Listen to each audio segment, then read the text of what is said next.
Hello students, today's question is what do you understand by auditor's clean and qualified report? Give format of a qualified report. Look students, what is the audit report? सबसे पहले तो आपको audit report पता होनी चाहिए, तभी आप बता पाएंगे कि clean and qualified report क्या है. An auditor is appointed to examine the accounts and the calculations. आप किसी ऑडिटर को अपॉइंट क्यों करते हैं? ताकि वो आपके अकाउंट्स और कैलकुलेशन को एग्जामिन कर सके. Thereafter the examination of the accounts in the calculation he prepares a report duly signed by him. वो एक रिपोर्ट रेडी करता है, वो ही क्या होती है? हमारी audit report. There are two types of audit report. First is clean, second is qualified. First we are discussing clean report.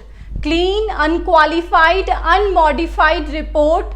ये इसके other names हैं. हिंदी में इसको बोलते हैं स्वच्छ प्रतिवेदन. An audit report is clean when there is no qualified adverse opinion or disclaimer of opinion in the report. आपकी ओपिनियन कैसी होनी चाहिए? क्लीन ओपिनियन होनी चाहिए, तभी आपकी रिपोर्ट भी क्या होगी? क्लीन होगी. Clean opinion, clean report. So we can say a clean report indicates that the auditor is satisfied with all the points required to be stated in his report. जो भी उसकी रिपोर्ट में points देने होते हैं उनसे वो सभी से सेटिस्फाइड होता है and states them in the affirmative, और वो उनको क्या करता है? पॉजिटिवली प्रेजेंट करता है. Adding no reservation anywhere. वो ऑडिट रिपोर्ट में कोई भी रिजर्वेशन ऐड नहीं करता है, ना ही डिडक्ट करता है. एज यू नो कि ऑडिट रिपोर्ट में कितने पॉइंट्स होते हैं? 13 पॉइंट्स होते हैं. इन 13 पॉइंट्स में ना तो वो कुछ ऐड करता है, ना ही वो लेस करता है. As it is in 13 points में अपनी रिपोर्ट प्रेजेंट कर देता है. वो कब करता है? जब वो सारे ट्रांजैक्शंस और कैलकुलेशन के एग्जामिनेशन से सेटिस्फाइड होता है. तो he presents a clean report. तो क्लीन रिपोर्ट हो गई हमारी, जिसमें कोई भी ओपिनियन कौन सी नहीं है? ना ही क्वालिफाइड ओपिनियन है, ना ही एडवर्स ओपिनियन, ना ही डिस्क्लेमर ऑफ ओपिनियन है. सो क्लीन रिपोर्ट में ऑडिटर अपना true and fair view present करता है. In his opinion all the financial statement presenting true and fair view. Means वो अपने एग्जामिनेशन से फुल्ली सेटिस्फाइड है. तो ये true and fair view present करने का क्या मतलब है? ट्रू का मतलब है reasonable evidence in support of all material transactions. जो भी आपके बुक्स ऑफ अकाउंट्स और फाइनेंशियल स्टेटमेंट से रिलेटेड ट्रांजेक्शंस हैं, उनके उसको प्रॉपर एविडेंस मिल गए हैं और वो उनसे फुल्ली सेटिस्फाइड है. Fair, there is no misstatement in financial statement. Financial statement में कोई भी मिस स्टेटमेंट नहीं है, महत्वपूर्ण मिथ्या वर्णन नहीं है, और as per law and regulation है. जो भी हमारे फाइनेंशियल स्टेटमेंट मेंटेन किए गए हैं वो एज पर लॉ किए गए हैं. तो ऑडिटर को अपनी क्लीन रिपोर्ट में ये सेंटेंस को मेंशन करना होता है. वो क्या है?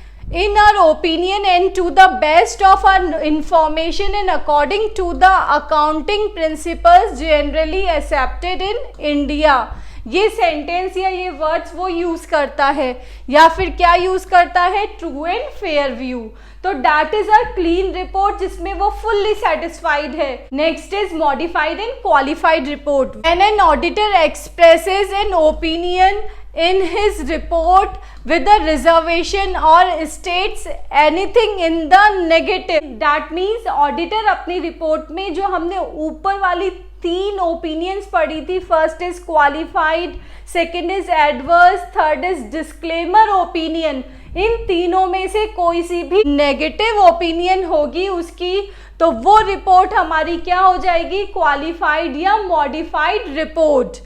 ठीक है, इसमें वो कुछ भी रिजर्वेशन ऐड या लेस कर देता है. उन 13 पॉइंट्स के अलावा वो अपनी रिपोर्ट्स में कुछ भी ऐड भी कर सकता है, लेस भी कर सकता है.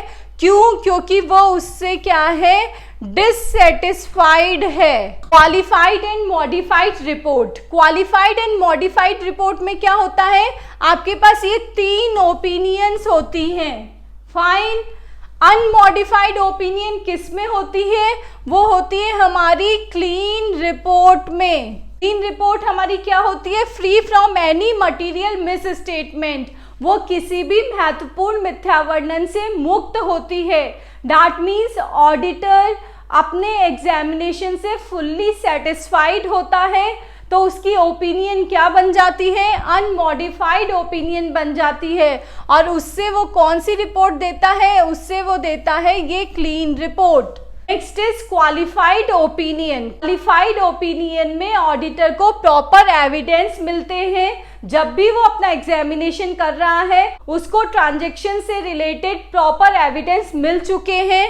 Material miss statement but not pervasive, और जब वो एग्जामिनेशन कर रहा है तो उसने देखा उसमें कुछ मिथ्या वर्णन है, छोटी मोटी मिस्टेक्स है, मिस स्टेटमेंट्स हैं, लेकिन वो क्या है, परवेसिव नहीं है, वो फाइनेंशियल स्टेटमेंट्स को प्रभावित नहीं कर रहे हैं। उसकी ओपिनियन हो जाएगी क्वालिफाइड ओपिनियन, और उससे वो रिपोर्ट कौन सी देगा, क्वालिफाइड रिपोर्ट देगा।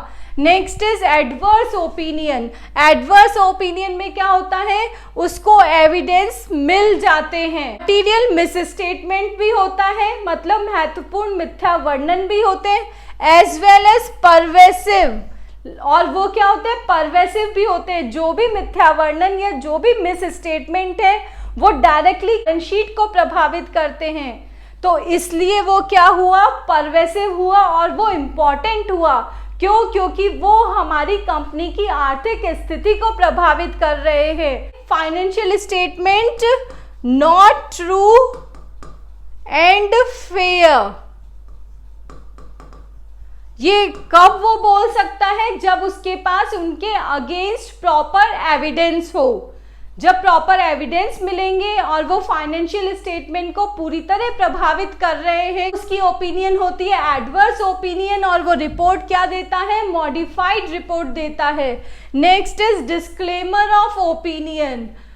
डिस्क्लेमर ऑफ ओपिनियन क्या है, इन दोनों से बिल्कुल अलग है। इन दोनों में तो उनको एविडेंस मिल चुके हैं, बट इसमें तो उसको एविडेंस ही नहीं मिलते हैं। इनेबल टू ड्रॉ एविडेंस, उसको एविडेंस ही नहीं मिले, जब उसको सबूत ही नहीं मिले तो वो अपनी ओपिनियन क्या देगा, कि ओपिनियन डिस्क्लेमर ऑफ ओपिनियन, और रिपोर्ट कौन सी हो गई, हमारी मॉडिफाइड रिपोर्ट हो गई।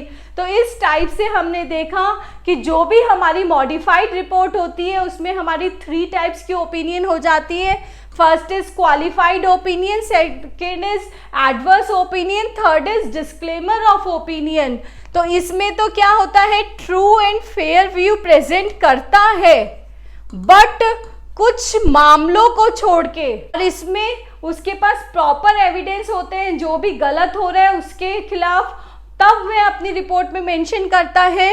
डिस्क्लेमर ऑफ ओपिनियन में he is unable to express his opinion, वो अपनी ओपिनियन ही एक्सप्रेस नहीं कर पाएगा। क्यों? क्योंकि उसके पास प्रॉपर एविडेंस नहीं है। तो ये डिस्कशन हो गया हमारा क्लीन रिपोर्ट का और मॉडिफाइड रिपोर्ट का। नाउ नेक्स्ट क्वेश्चन में पूछा गया था, give a format of qualified report. This is the format of qualified report. ये ऑडिटर्स रिपोर्ट के 13 पॉइंट्स फिक्स होते हैं, चाहे वो किसी भी कंपनी की ऑडिट की जाए उनका फॉर्मेट फिक्स होता है, जो कि हमने सेक्शन 143 में डिस्कस किया था previously.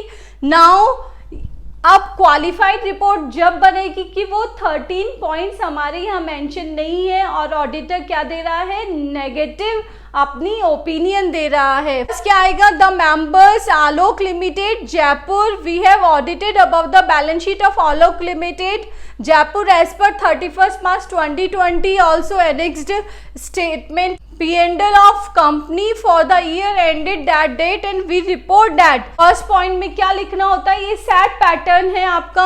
We have obtained all the information and explanation which to the best of our knowledge belief were necessary for the purpose of audit। Second, in our opinion proper books of accounts as required by law kept by the company so far as it appears from our examination of the books. Next is the balance sheet statement of P&L cash flow dealt within the report are in agreement with the books of accounts. Fourth is, in our opinion, the statement of profit and loss balance sheet comply with the accounting standards refer in the section 129, 133 read cash flow statement of the company's 2013. Now the point of qualification, that is qualification means याद है जिसमें कि उसको कुछ कमी लगी है, that is subject to the qualification given below in our opinion and to the best of our information according to the explanation given to us the accounts of the information given by the Companies Act 2013, the manner required give a true and fair view. A, in the case of balance sheet of the state affairs of the company as 31st March 2020, and B, in the case of statement P&L the profit year ended on that date. क्या देखा आपने? Depreciation charged on building is insufficient in our opinion. Auditor depreciation charging से satisfied नहीं है, उसकी opinion उसको support नहीं करती है. Included in the list of debtors the sum of 1,25,000 from messrs Shyam and sons who have been adjusted insolvent by the court. That means कि जिसको कोर्ट ने क्या कर दिया, इंसॉल्वेंट कर दिया, बट उसको क्या कर रखा है, डेटर्स में शो कर रखा है, वो भी उनकी ओपिनियन में सही नहीं है, उसको भी वो सामने ला रहे हैं. In the stock sheet of the company certain damaged item have been shown at the cost of ₹50,000. और कुछ स्टॉक जो कि बिल्कुल डैमेज है उसको भी आपने असेट्स में स्टॉक में शो कर रखा है, जो कि उनके अकॉर्डिंग नहीं करना चाहिए. तो इन 3-4 चीज़ों पे वो सेटिस्फाइड नहीं है. Next, on the basis of written representation received from the directors on 31st March 2020 taken on record by Board of Directors, we report that none of the director is disqualified on 31st March 2020 from being appointed as director in the term of clause G of subsection 1 of the section 164 of Companies Act 2013. Cess payable by the company under 357 the Company Act 2013 had been paid. Date for SN Gupta and Company chartered accountant signature आ गए आपके, signature आ गए हैं आपके CA partner के. तो previously हमने देखा कि स्टॉक या डेटर्स से रिलेटेड और डेप्रिसिएशन से रिलेटेड कुछ एप्लीकेशंस ऑडिटर ने मेंशन की है, इसलिए ये रिपोर्ट क्या है, हमारी क्वालिफाइड रिपोर्ट है.